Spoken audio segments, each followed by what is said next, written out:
Hello guys, welcome back to Banking Kannadiga. In this video, I'm going to discuss about RRBPO prelims exam, which was conducted on 22nd and 23rd of this month. And I will just briefly discuss about difficulty level, cutoff, and what next, what you can do, what is according to your current position or your attempts. And this video, that expected cutoff thing is just a speculative, that's just an estimation, just an prediction.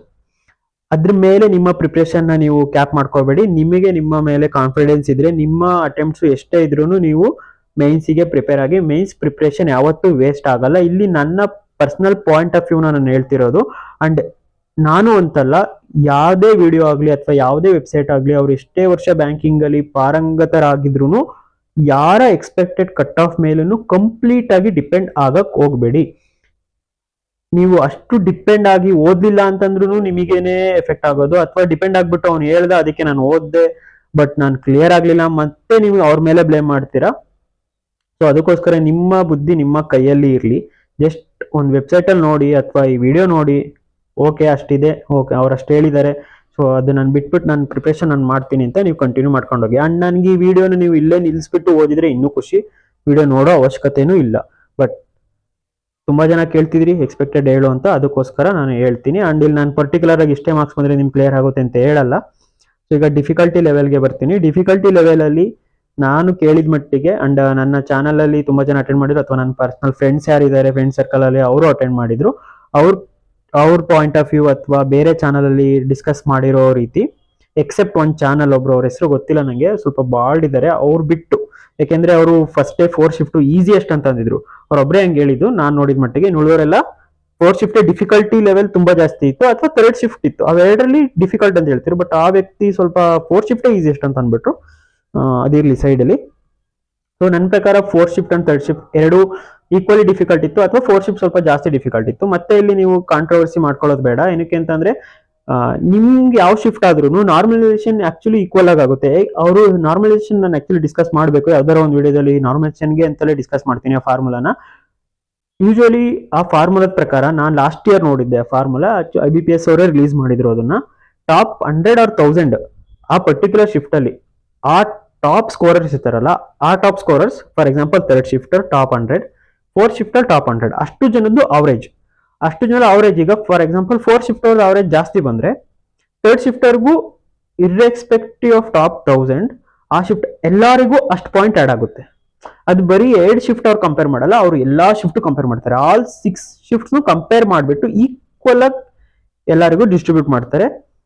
ಇದು ಯಾವಾಗ profit ಅಲ್ಲ ಅಂದ್ರೆ, ಈ ತರ ಅವ್ರು ಮಾಡೋದು ಯಾವಾಗ profit ಅಲ್ಲ ಅಂದ್ರೆ, ಅವ್ರೇನಾದ್ರು ಆಸ್ಪಿರೆಂಟ್ಸ್ ಡಿಸ್ಟ್ರಿಬ್ಯೂಟ್ ಮಾಡಿದ್ರೆ, irregular distribution of the aspirant in 6 shift. For example ಒಂದ್ ಶಿಫ್ಟ್ ಅಲ್ಲಿ 500 ಜನ ಹಾಕೋದು, ಒಂದ್ ಶಿಫ್ಟ್ ಅಲ್ಲಿ 1000 ಜನ ಹಾಕೋದು. ಸೊ ಆಬ್ವಿಯಸ್ಲಿ 500 ಜನದಲ್ಲಿ ಎಷ್ಟು ಜನ ಬುದ್ಧಿವಂತರಿರ್ತಾರೆ, ಅದಕ್ಕಿಂತ ಜಾಸ್ತಿ ಜನ 1000 ಜನದಲ್ಲಿ ಇರ್ತಾರೆ. ಸೊ ಇದು last year IBPS PO mains ಅಲ್ಲಿ ಇದೇ ತರ ಆಗಿದ್ದು. 2 ಶಿಫ್ಟ್ ಅಲ್ಲಿ ಮೇನ್ಸ್ ಮಾಡಿದ್ರು, ಬಟ್ ಒಂದ್ ಶಿಫ್ಟ್ ಅಲ್ಲಿ ಸೆಕೆಂಡ್ ಶಿಫ್ಟ್ ಅಲ್ಲಿ ತುಂಬಾ ಕಮ್ಮಿ ಜನ ಇದ್ರು, ಫಸ್ಟ್ ಶಿಫ್ಟ್ ಅಲ್ಲಿ ತುಂಬಾ ಜಾಸ್ತಿ ಜನ ಇದ್ರು. ಅವಾಗ ಏನಾಯ್ತು, ನಾರ್ಮಲೈಸೇಷನ್ ಪಾಯಿಂಟ್ ಫಸ್ಟ್ ಶಿಫ್ಟ್ ಅಲ್ಲಿ ತುಂಬಾ ಹೊಡಿತು, ಫಸ್ಟ್ ಶಿಫ್ಟ್ ಅವ್ರು ಸೆಕೆಂಡ್ ಶಿಫ್ಟ್ ಅವ್ರಿಗೆ ಹೊಡಿತು. ಸೊ ಈ ತರ ಆದಾಗ ಮಾತ್ರ ಈ ನಾರ್ಮಲೈಸೇಷನ್ ಸ್ವಲ್ಪ ನೆಗೆಟಿವ್ ಆಗಿ ಎಫೆಕ್ಟ್ ಆಗುತ್ತೆ. ಇಲ್ಲ ಅಂತಂದ್ರೆ ಎಲ್ಲರೂ ಪ್ರಾಫಿಟಬಲ್ ಆಗೇ ಇರ್ತೀರಾ. ಸೊ ಇದು ನಾರ್ಮಲೈಸೇಷನ್ ಹೇಗೆ ವರ್ಕ್ ಆಗುತ್ತೆ ಅನ್ನೋದು. ಸೊ ನೀವು ಈಗ ಡಿಫಿಕಲ್ಟಿ ಲೆವೆಲ್ಗೆ ಜಗಳ ಆಡಿ ಅಥವಾ ಕಿತ್ತಾಡಿ ಏನು ಯೂಸ್ ಇಲ್ಲ, ಯಾಕಂದ್ರೆ ಎಕ್ಸಾಮ್ ಆಲ್ರೆಡಿ ಆಗೋಗಿದೆ. ಅಂಡ್ ಸೆಕೆಂಡ್ ಡೇ ಹೇಳ್ತೀನಿ. ಸೆಕೆಂಡ್ ಡೇಲಿ ಕೆಲವೊಬ್ರು ಫಸ್ಟ್ ಶಿಫ್ಟ್ ಅಲ್ಲಿ ಲೆಂತಿ ಪಜಲ್ಸ್ ಇತ್ತು, ಸಿಟಿಂಗ್ ಅರೇಂಜ್ಮೆಂಟ್ ತುಂಬಾ ಲೆಂತಿ ಕೊಟ್ಟಿದ್ದ ಆ ತರ ಹೇಳ್ತೀರಾ. ಬಟ್ ಇನ್ನು ಕೆಲವೊಬ್ರು ಇಲ್ಲ ಸೆಕೆಂಡ್ ಶಿಫ್ಟ್ ಡಿಫಿಕಲ್ಟ್ ಇದೆ ಅಂತ. ಎಲ್ಲರಿಗೂ ಅವ್ರ ಶಿಫ್ಟ್ ಡಿಫಿಕಲ್ಟ್ ಅನ್ಸುತ್ತೆ, ಕೆಲವೊಂದ್ಸಲ ಅದು ನಿಜನೂ ಆಗಿರುತ್ತೆ. ಅಂಡ್ ಈಗ ಕಟ್ ಆಫ್ ಬಗ್ಗೆ, ಸೊ ನಾನು ಇದು ಕಟ್ ಆಫ್ ಬಗ್ಗೆ ಮಾತಾಡೋಕ್ಕಿಂತ ಮೊದಲು ಪ್ರೀವಿಯಸ್ ಇಯರ್ ಕಟ್ ಆಫ್ ನಾನು ನಿಮಗೆ ಜಸ್ಟ್ ತೋರಿಸ್ತೀನಿ ಎಷ್ಟಿತ್ತು ಅಂತ.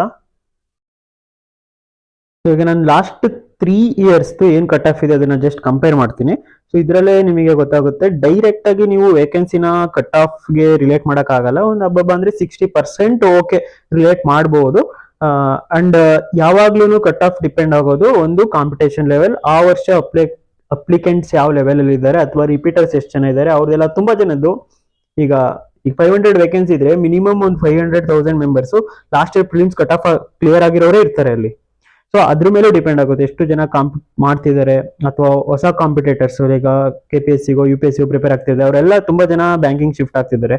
ಸೊ ಅದ್ರ ಮೇಲೂ ಡಿಪೆಂಡ್ ಆಗುತ್ತೆ. ಫಾರ್ ಎಕ್ಸಾಂಪಲ್ 2024 ನೋಡಿ, ಕಟ್ ಆಫ್ 38.5, ವೇಕೆನ್ಸಿ ಇದ್ದು 386. ಸೊ ಲಾಸ್ಟ್ 2023 ಗಿಂತ ಕಮ್ಮಿ. ಬಟ್ ಜಾಸ್ತಿ. ಬಟ್ 2023ಲಿ ವೇಕೆನ್ಸಿ ಕಮ್ಮಿ ಇದ್ರೂ ಕಟ್ ಆಫ್ ಕಮ್ಮಿ ಆಯ್ತು. ವೇಕೆನ್ಸಿ ಕಮ್ಮಿ ಇದ್ರೆ ಕಟ್ ಆಫ್ ಜಾಸ್ತಿ ಆಗ್ಬೇಕಿತ್ತು. ಇಲ್ಲಿ ವೇಕೆನ್ಸಿ ಜಾಸ್ತಿ ಆಗಿದ್ರಿಂದ ಕಟ್ ಆಫ್ ಕಮ್ಮಿ ಆಗ್ಬೇಕಿತ್ತು. So year on year vacancy increase ಆದ್ರೂ ಕಾಂಪಿಟೇಷನ್ ಲೆವೆಲ್ ಇನ್ಕ್ರೀಸ್ ಆಗ್ತಿದೆ. ಸೊ ಇದೊಂದು ನಾನು ಜಸ್ಟ್ ಆ ಪಾಯಿಂಟ್ ಹೇಳ್ಬೇಕಿತ್ತು ನಿಮಗೆ ಅಷ್ಟೇ. ಸೊ ಇದು last previous year cut off ಗಳು, ನೀವು ಬೇಕಿದ್ರೆ ಸ್ಕ್ರೀನ್ ಶಾಟ್ ತಗೋಬಹುದು. ಇದರಲ್ಲಿ ಮೈನ್ಸ್ ಕಟ್ ಆಫ್ ಹಾಕಿದ್ದೀನಿ ಅಂಡ್ ಫೈನಲ್ ಕಟ್ ಆಫ್ ಕೂಡ ಹಾಕಿದ್ದೀನಿ. ಫೈನಲ್ ಕಟ್ ಆಫ್ ಹೇಗೆ ಅಂತ ನಿಮಗೆ ಗೊತ್ತಿರುತ್ತೆ ಅನ್ಕೋತೀನಿ.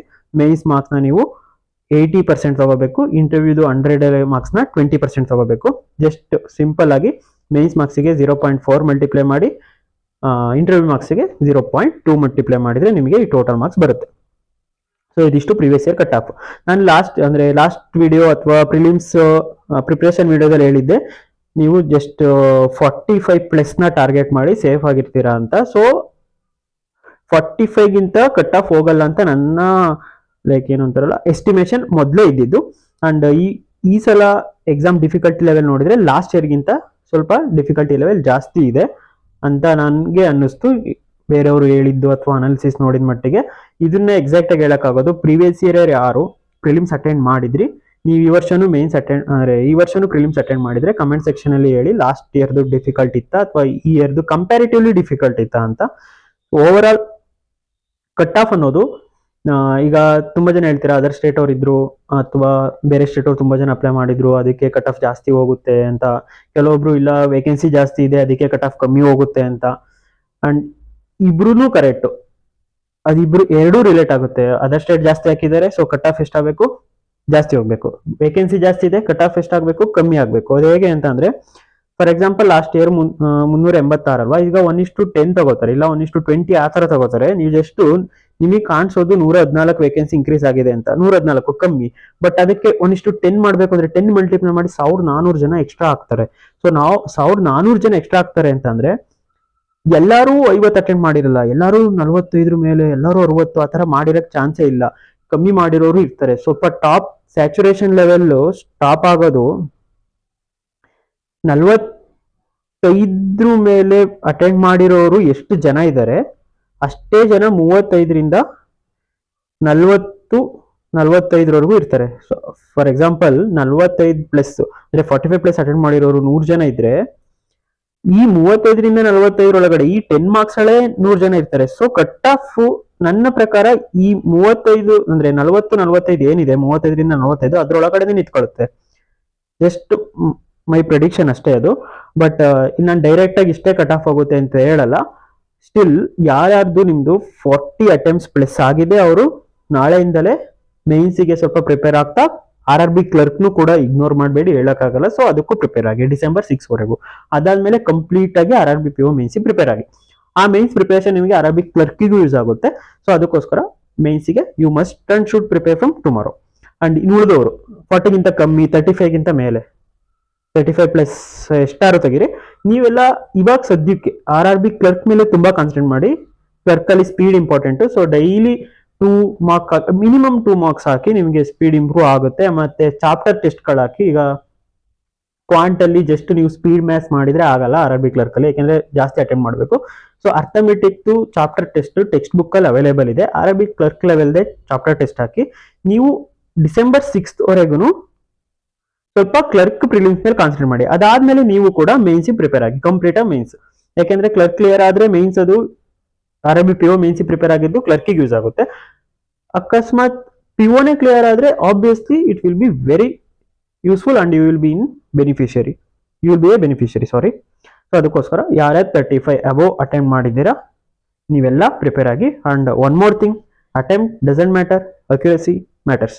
ನೀವು 45 ಅಟೆಂಡ್ ಮಾಡಿ ನಿಮ್ದು 80% ಅಕ್ಯುರಸಿ ಇದ್ರೆ ಹೋಯ್ತಂತ, ಅಥವಾ ನೀವು 50 ಎಷ್ಟಾದ್ರು ಅಟೆಂಡ್ ಮಾಡಿ ಅಕ್ಯುರಸಿ 100% ಇರಬೇಕು. ಅಟ್ಲೀಸ್ಟ್ 90 ಅಬೋವ್ ಅಂತೂ ಇರಲೇಬೇಕು. ನೀವು irrespective of your attempts accuracy ಚೆನ್ನಾಗಿದ್ರೆ ನೀವು ಮೇನ್ಸಿ ಪ್ರಿಪೇರ್ ಆಗಿ. ಅಂಡ್